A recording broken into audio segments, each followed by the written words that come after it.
On va essayer d'aborder l'ISCOV Substitution Principle dans un petit exemple, c'est-à-dire ce n'est pas un exemple du monde réel, c'est juste pour comprendre les bases.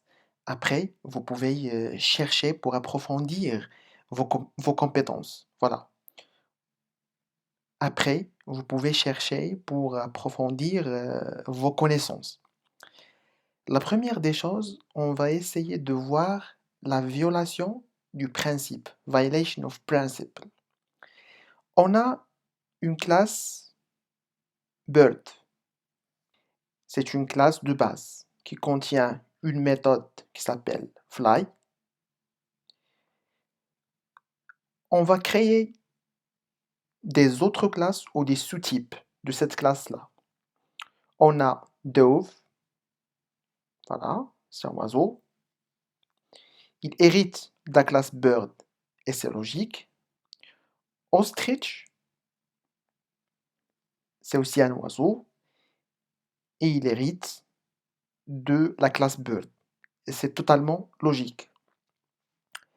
Alors, si on a créé, par exemple, un objet de type dove et on a créé un objet de type ostrich.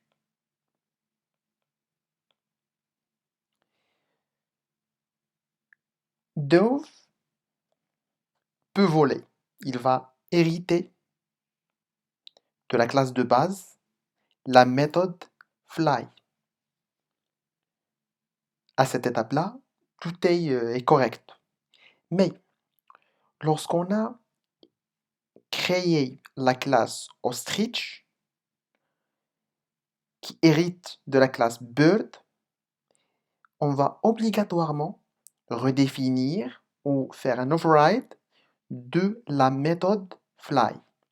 Parce que ostrich doesn't fly. Vous voyez, et c'est totalement correct. On va par exemple essayer d'écrire override, etc.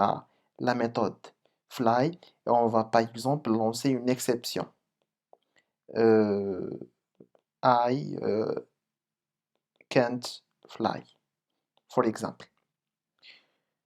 C'est encore, tout est correct. Mais l'erreur existe lorsqu'on va appeler fly. Il faut que les classes qui vont hériter de la classe de base et implémentent les méthodes de la classe de base, ces méthodes-là doivent retourner la même chose. C'est-à-dire que si fly dans la classe de base retourne un booléen, il faut obligatoirement que dans les classes filles, que cette méthode doit retourner le même type. Parce qu'on ne veut pas que lorsqu'on crée des objets de ces sous-types-là, qu'on essaie de traiter chaque objet d'une manière. On veut traiter les deux objets de la même manière. Et c'est ici qu'il y a la violation de l'ISCOV substitution.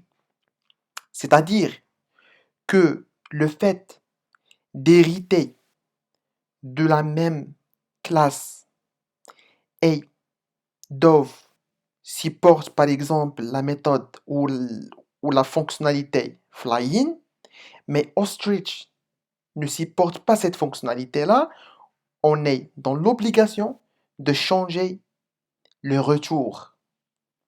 Je dis n'importe quoi sur cette méthode-là. Normalement, on dit, je dis n'importe quoi. Ici, c'est can't fly, mais dans Ostrich, on est censé de lever une exception, par exemple. Et là, c'est la violation de ce principe-là. Pour la correction,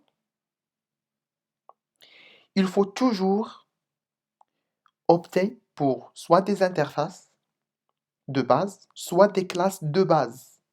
C'est-à-dire, on crée une classe de base qui contient les fonctionnalités communes pour chaque oiseau.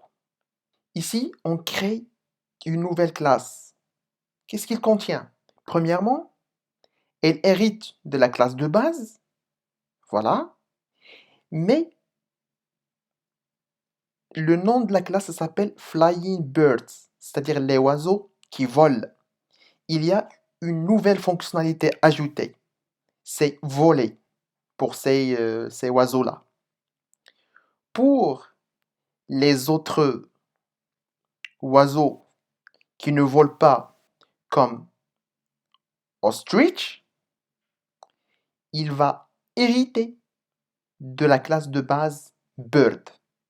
Et dans ce cas-là, si on appelle les deux objets, on n'est pas censé de traiter chaque objet à part.